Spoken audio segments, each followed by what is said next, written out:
सो आगे बढ़ते हैं। जैसे अगला जो है वो है इंस्टेंस ऑफ ऑपरेटर। सो जैसे यहाँ पे लिखा हुआ है we can use instance of operator to check whether the given object is of particular type और नॉट। तो इंस्टेंस ऑफ ऑपरेटर हम इसलिए यूज़ करते हैं ये चेक करने के लिए कि जो मेरा जो एक ऑब्जेक्ट है वो एक पर्टिकुलर टाइप का है कि नहीं है। जैसे यहाँ पर मेरा एक बात करूँ मैं, एक ऑब्जेक्ट है, ठीक है, एक ऑब्जेक्ट बना रखा है मैंने, ठीक है। अब ये लिस्ट ऑफ एक लिस्ट है, ठीक है, ये लिस्ट है एक। अब इसमें बहुत सारे ऑब्जेक्ट्स हैं, ठीक है। अब मैं गेट ज़ीरो कर रहा हूँ, मैं पहला वाला उठा रहा हूँ। अब मुझे चेक करना है क्या ये ओ इंस्टेंस ऑफ स्टूडेंट है कि नहीं है, ठीक है। तो मैं कैसे चेक करूँगा, मैं लिखूँगा ओ इंस्टेंस ऑफ स्टूडेंट, क्या ओ इंस्टेंस ऑफ स्टूडेंट है। अगर ओ इंस्टेंस होगा स्टूडेंट का तब मैं कोई इसको क्या करूँगा स्टूडेंट में। अगर एल्स इफ मैं चेक करूँगा क्या वो इंस्टेंस ऑफ कस्टमर है। अगर कस्टमर का इंस्टेंस है तो उसके कस्टमर के रिलेटेड फंक्शनैलिटी मैं परफॉर्म करूँगा।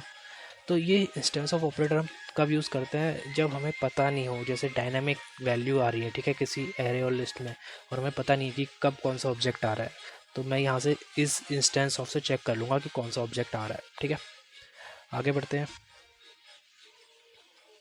जो इसका तो आगे बात करते हैं इसके सिंटैक्स की, ठीक है। तो इसका सिंटैक्स क्या है, आर यहाँ पे रिप्रेजेंट करता है ऑब्जेक्ट रेफरेंस को और एक्स रिप्रेजेंट करता है क्लास और इंटरफेस नेम, ठीक है। तो ऑब्जेक्ट रेफरेंस क्या इंस्टेंस ऑफ है उस क्लास का जो कि हमें चेक करनी है, ठीक है। एग्जांपल देखते हैं। जैसे यहाँ पे एक थ्रेड का है, एक रेफरेंस बना रखा जो कि एक थ्रेड ऑब्जेक्ट को रिफ़र कर रहा है, ठीक है।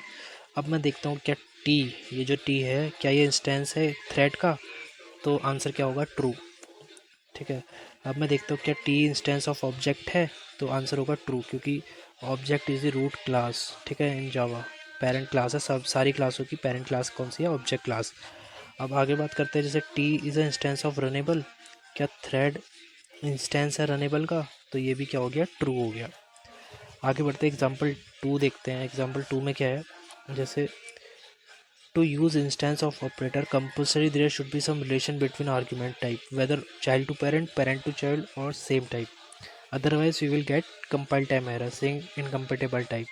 तो अगर मुझे इंस्टेंस ऑफ ऑपरेटर यूज़ करना है ना, तो जो भी ऑब्जेक्ट है और उस वो ऑब्जेक्ट रेफरेंस है और जो क्लास है, ठीक है, उनके बीच में एक रिलेशन होना चाहिए, अदर पेरेंट टू चाइल्ड या फिर चाइल्ड टू पेरेंट और या फिर सेम टाइप, ठीक है, तभी हम इसको यूज़ करेंगे। अगर ऐसा नहीं है तो हमको ये एक कंपाइल टाइम एरर थ्रो कर देगा जो कि बोलेगा इनकम्पेटेबल टाइप्स, ठीक है। आगे देखते हैं। जैसे यहाँ पे अगर आप देखोगे कि थ्रेड का एक ऑब्जेक्ट बना रखा है। अब मैं चेक कर रहा हूँ इस थ्रेड को इंस्टेंस ऑफ स्ट्रिंग, तो इन दोनों के बीच में तो कोई रिलेशन ही नहीं है, ठीक है। तो इसने मुझे क्या दे दिया, found Java dot lang dot thread और रिक्वायर्ड क्या है, Java dot lang dot string.